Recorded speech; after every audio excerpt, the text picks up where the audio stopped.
Namaste and welcome to Detours with me, Anuradha Goyal, where I talk to some very interesting personalities about journeys of all kinds.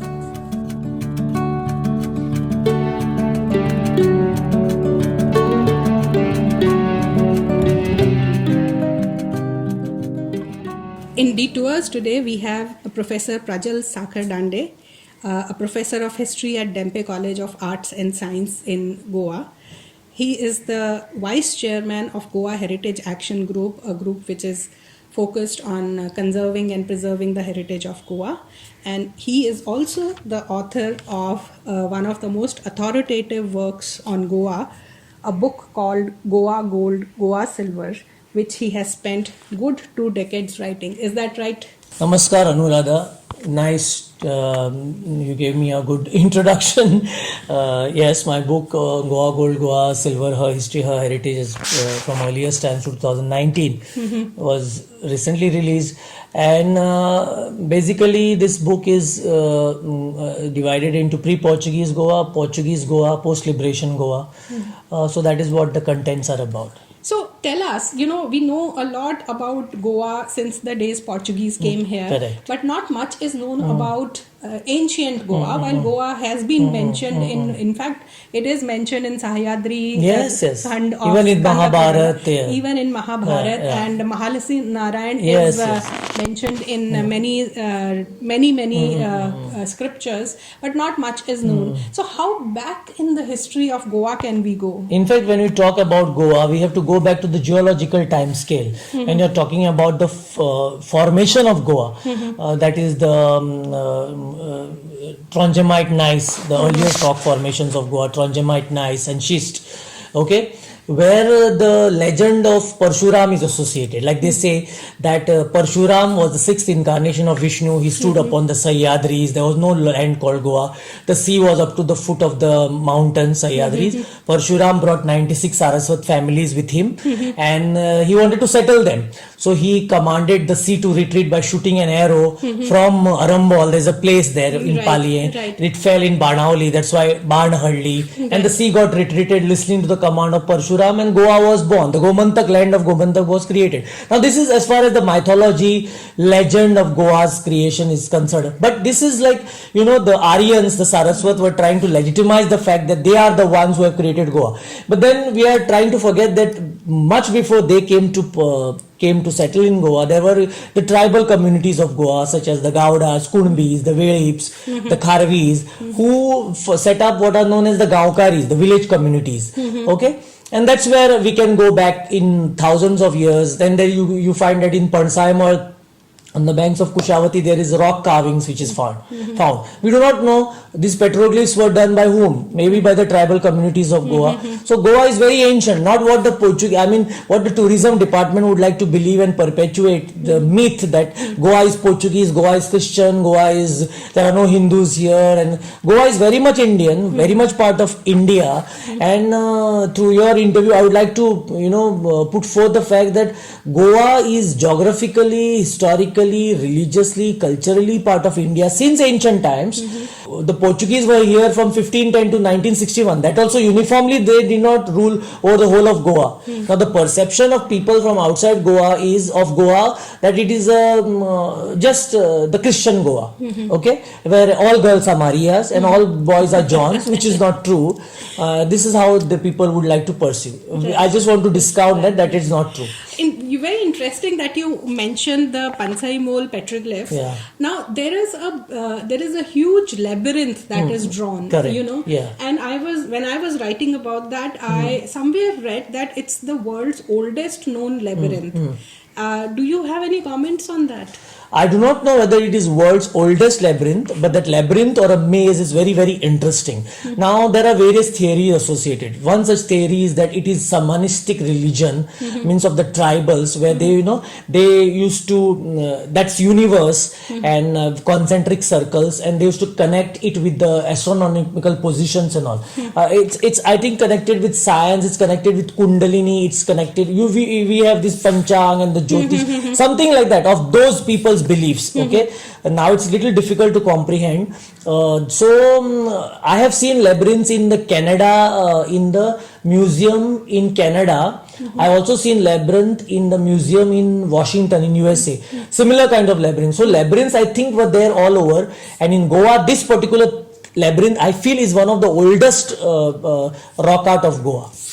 Yeah, it is the oldest living heritage of Correct, Goa, for correct. sure. Yeah. So it's interesting that you say it could potentially be a very ancient observatory. Maybe, yes. To study the sky. Yes, possibility is there. Yes. Okay, yes. that's very interesting. So that's the oldest known part of Goa. Yes. So if we move little forward in time, what do we see in Goa? See, we also see many caves in Goa. Like in Chikali, there are 3 underground caved chambers. So we have explored them along with the ASI, that is Archaeological Survey of India.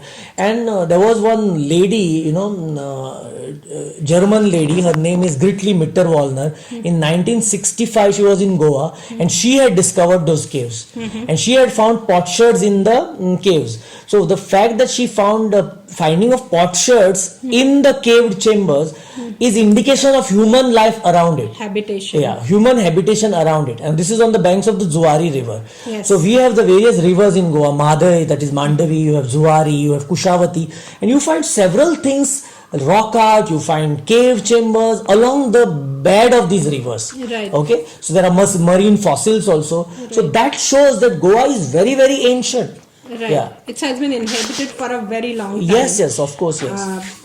Okay, so if we move a little ahead in time, when let's say the so-called civilizational Yes. setup, so Yes. which is the earliest civilizational setup that we know of? Yeah, I would say that we can look at the Madai River Valley cultures, we can look at the Kushavati River Valley cultures, you can look at the Zuari River Valley cultures. That's when the human life began there, people started settling there on the banks of the rivers. And then you have this Gaonkari system being set up, and then you have the dynastic phase, and the first historical evidence of the history of Goa is of King Devraj Bhoj. Devraj Bhoj is the first king historically known to have ruled Goa between the 4th to the 7th century CE, that is AD. Okay? Now we do not use the terms AD, we use the word CE. So you have the Bhoj dynasty. From 4th to the 6th century, then you have the 7th century, you have Konkan Maurya kings. Overlapping with that, you have the Badami Chalukya kings, and you also have the first woman ruler of Goa, the first queen of Goa, Queen Vijay Bhattarika. Vijay Bhattarika, and they were from Karnataka, and she was the daughter-in-law of Pulakeshin II. The Pulakeshin II was the emperor who in the south who had defeated North Indian king Harshavardhan. Right. So you have Shilaharas from Maharashtra ruling over Goa, then you have Kadambas from Karnataka ruling over Goa, then you have the after Vijayanagar rulers, then you have Bahamani, then Adil Shah, uske baad Portuguese. Yeah. So which of these are the longest? I would say Kadamba period, that is from 960 CE to 1356 has been the longest. And these would make it roughly 450? 3.5 centuries, I would say. 3.5 of centuries they ruled over Goa, and their age is regarded as the golden age of culture. It is the famous, like which most tourists, I do not know whether they see it, the Mahadev temple of Tambri Sulla, very beautiful temple that was built during the Kadamba period. It's the only surviving stone temple in Goa. Yes, there are other temples also, like for example in Kurdi village, there was a temple built by the founder Kadamba king Shashtadev I, which was now transplanted now near the Salauli Dam. Right. Then you have Narayan Dev of Vichundre. Then you have Saptakoteshwar was their family deity. Right. There are temples dedicated to Saptakoteshwar in Goa. So the Kadamba rulers were in education, they were there in especially the queen Kamla Devi. She used to patronize educational institutions like Brahmapuris, Agraharas. She used to patronize temple building. So we have a lot of legacy of the Kadamba period in Goa. It's still surviving. It is still surviving. And it yes. still lives in our transportation. In fact, our transportation system, which was the state Kadamba transport introduced in 1980, they named it Kadamba bus. Okay, Right. and the lion emblem of the Kadambas is shown on the buses. Right. Yeah. So tell us about this Satkoteshwar temple, because I recently visited the ruins of it and the kund that is left with beautiful 108 temples, it says, with and if you In look Diwar. in Diwar, Yeah, in Diwar Island, and if you look at those niches, you see a hole, which means there was a murti there at some point in Correct, time. correct. But we have no clue where those murtis are and what those murtis were, or do we have a clue? Actually, you have rightly mentioned this beautiful temple tank of Saptakoteshwar, which is there on the island of Diwar. In fact, Diwar island was known as the island of the lamps, Dvipavatika, and Deepavati. There are various names to Diwar. Devavadi, Yeah, I've heard. yeah, Devavadi also. Yeah. Means a abode of gods. Yes. Okay, and you have this tank. Now that temple was built by the Kadambas. Okay, in the 12th century. Then it went to faced very much ravages of time. You have the Bahamanis demolishing it, Vijayanagar reconstructing it. Then the ling, after Portuguese destroyed it in 1541, the ling, that Shivling Saptakoti, was taken across the river to Narve, where later on Shivaji renovated the temple in 1668. Where it still Where continues to it be there. continues to be there. There's a tirth there and all. Right. There is a, so that Saptakoteshwar was almost, it is still there in the psyche of the Goans, which is the Kadambas had introduced in Goa. Yes. Right. Now, I wanted to ask particularly, do we know which murtis were there in those niches in that temple tank, and if any of them have, migrated from there to some museums or some other place in some other temple? Do we have any clue?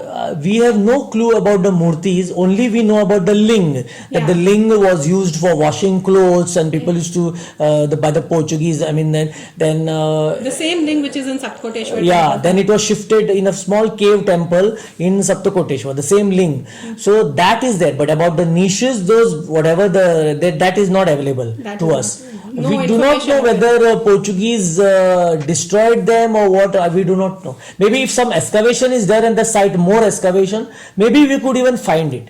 Yeah, because I would assume that, I look at the Indian perspective, and usually most of them land up in some museum somewhere, and then you can trace, you have some evidence lying somewhere. But this, in fact, when I wrote about it, a lot of Goans said we've never seen it. Yes. So it's unfortunate. It's also one Yes. of the Yes. one of the most ancient Yes. pieces of It is called archaeological as South history. Konkan Kashi.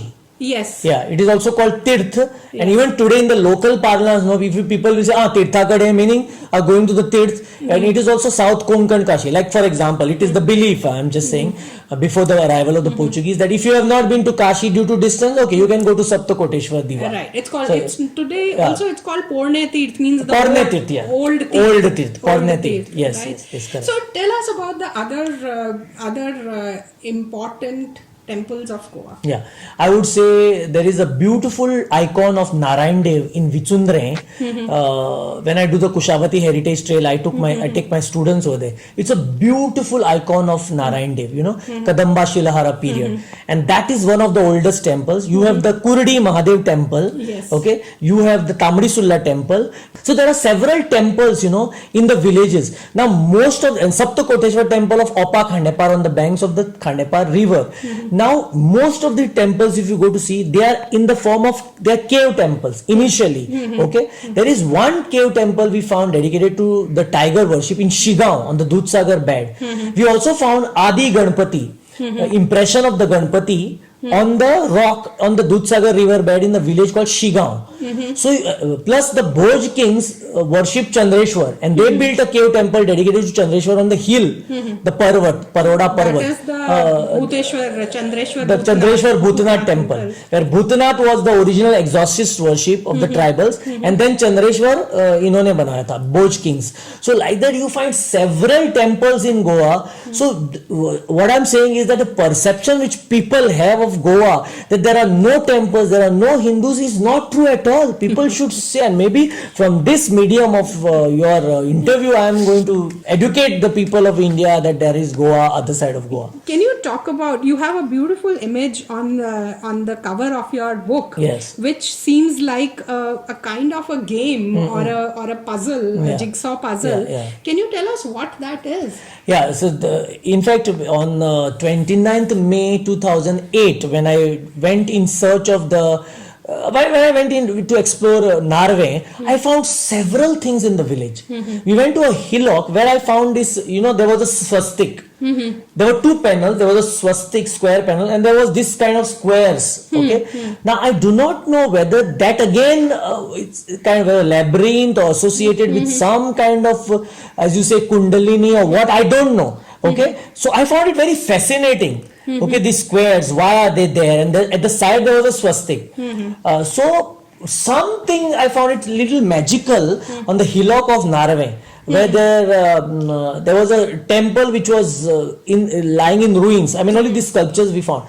So what could be? Maybe more research requires to be done, because I find these squares and it is a grey stone. So I have put on my cover of the book this particular thing. And it's grey like stone mysteries. means that the stone would have come from outside Goa, because we don't have grey stone in Goa. This must have come from the Anmol Ghat area of maybe this is of the Kadamba era, because most of the Kadamba era temple, they have used tal chloride cyst, that is soft stone, soap stone, which is easy to carve. And here you have like those squares, like they are carved. So I found it looks like something that is incomplete and which was in the process of being carved into something. Maybe that. So I found it very interesting, and there was a swastik at the side. I have not put swastik because then people should not perceive it as a kind of a Hindu book, how the perceptions are. Right. So this was more kind of a secular image, so I thought this would be better. No, that's very interesting, because it really intrigues your interest into what is it. Yeah.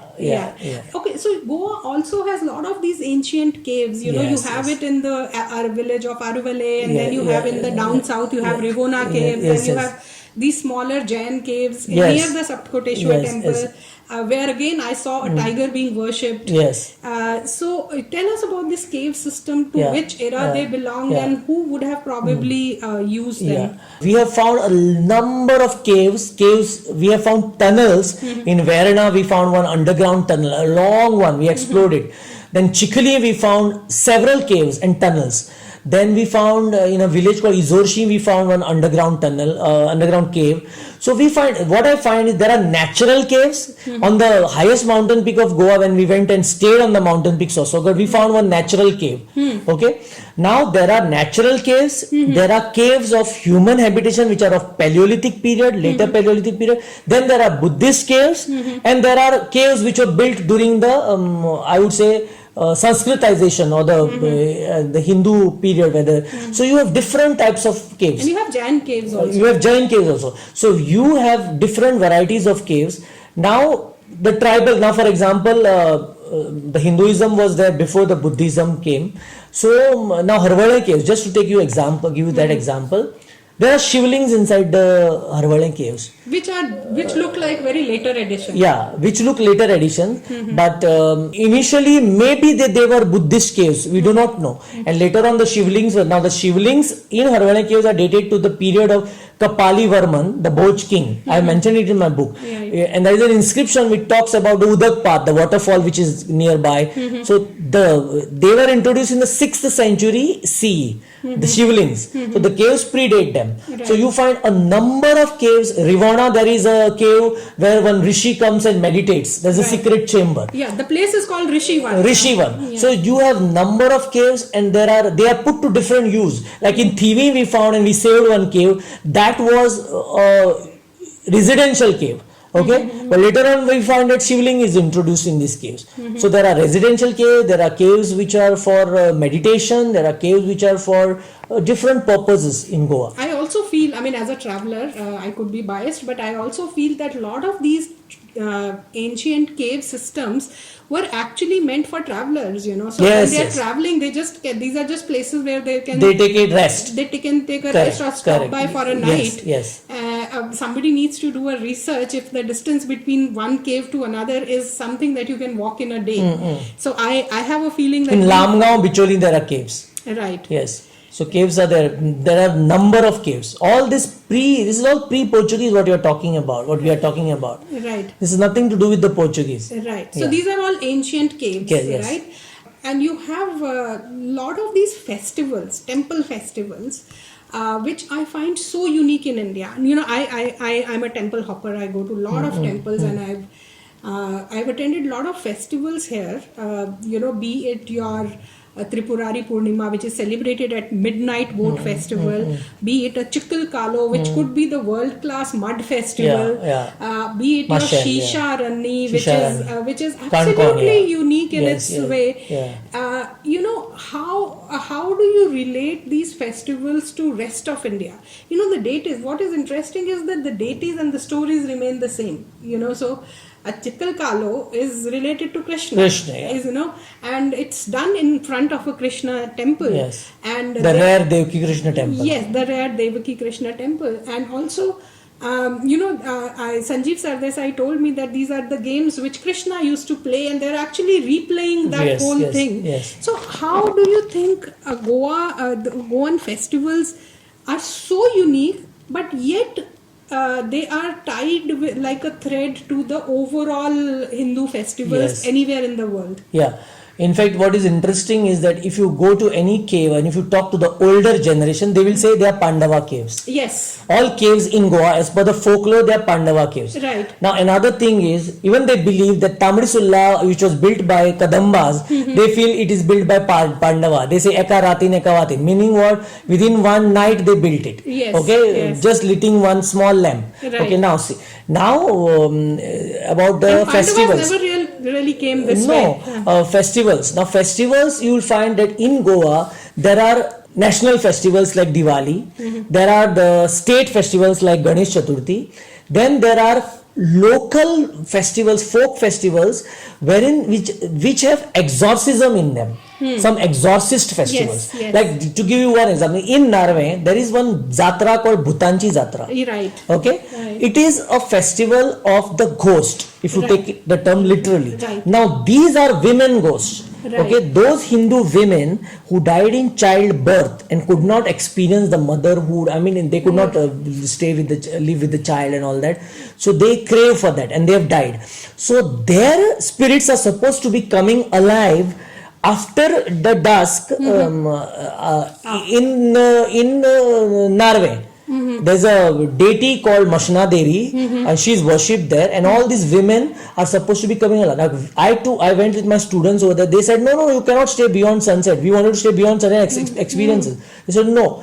So the women, we are called Aravantin, they will come and attack you. And they gave an example of a man who tried to challenge them, and next day his body was found hanging on a tree. Okay, so this festival. Then you have a festival called Dasra in Pedne, where they say Bhutakada, meaning literally taking out the ghost from your body. Right. Okay, then you will find Shisharani, where hearth is made of your heads and rice is cooked on them. Right. Then you have people going in trance, then they take a sword, hit one person, draw blood and mix it with rice and Right. distribute. Then there is Chorotsav in Zarmen Karangal, where the people are buried up to the neck and Right. kept inside, and only when that's called festival of thieves, Right. because they are supposed to have been killed in ancient times, and they repent for having killed them. Later on they found that they were not thieves. Till today they are supposed to perform that. So This lot is like of these folk reliving festivals. lot of memories. Yes, you know, yes, at yeah. least Shisha Rani and Chorotsav, Yeah. they seem to me, like reenacting that memory Yeah, again yeah, and again. correct. Of something that has happened in some past. Yes, and when yes. it happened, nobody knows. Nobody it's knows, always yeah. some old past. Yes. Right. So, to me, as somebody who's come from outside Goa Yeah, and now lived here for Yeah, almost yeah. 6 years, Yeah.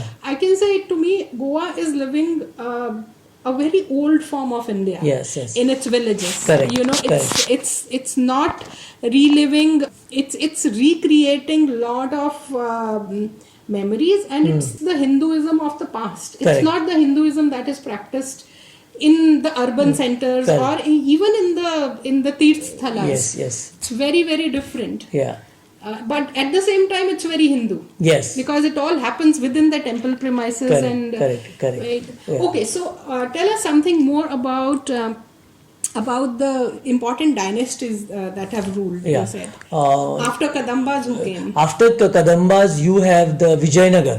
Vijayanagar was a very powerful kingdom in the south of India, it's Right. Karnataka, and they were always rivals with the Bahamanis. Which is 14th, 15th century. Yeah, throughout the 14th and 15th century, we find that Goa was ruled alternately, Vijayanagar, Bahamani, and both were fighting over to possessing Goa for the horse trade, because there was a lucrative horse trade carried out by the Arabs in old Goa, Okay. that is Ela, which is called Goa, and that is the reason Goa became like a shuttle between these two powers. So, do we have any symbols of Vijayanagara kingdom? Yes.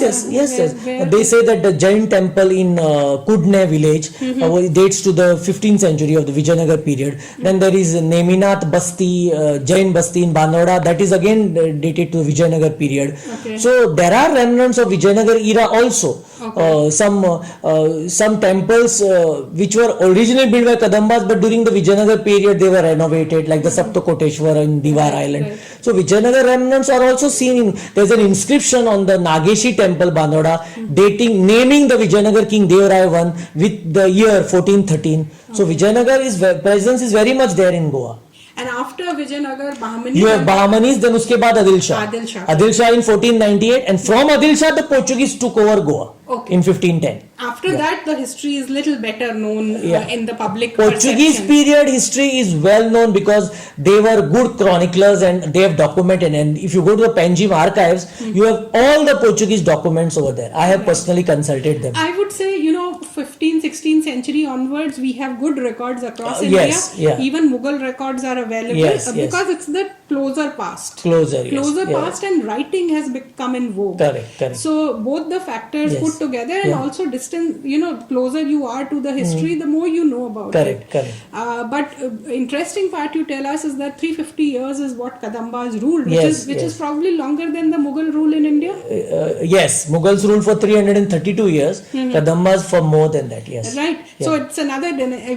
One day I was with some of my social media followers. We were counting the number of dynasties who ruled longer than Mughals, because in popular perception we hear that Mughals rule the longest. No, in fact, But not so at all. many They were of just them- 332 years. Right. Yeah, you have Cholas, you have so many You have dynasties. Ahoms in Assam, Ahoms in Assam. There which have ruled been for 600 years. Yeah, there have been dynasties which have ruled so many years. Right. But this is what somewhere down the line, our ancient Indian history is, I don't know, it is not taught properly or it is not in the public domain. You have We never Pandyas of thought Madura. You have so many South Indian. We need to teach history properly. You're very Correct, right. yeah, Or history needs to be given the same weightage that today probably science or maths gets. Yes, correct. Because we are rooted there. Even science and history are rooted in. Yeah, for example, Kashmir has her own history. Yes. You have queens like Dida, Sugandha ruling over Kashmir. So where are we? Then you have Queen Abbakka Chauta of Ullad, Right. who fought the Portuguese. You have Rani Chandamma of Kittur, who fought the British. We are not talking. Okay, so we'll close this, Prajal, by asking you, tell us three or four things that people must see in Goa if they want to know the history of Goa. I would say first they have to visit the Pansaimal Rock Art Site, Rock which Art is on the Site, banks of right, Kushavati. right. Then I would say that they should, of course, visit Old Goa.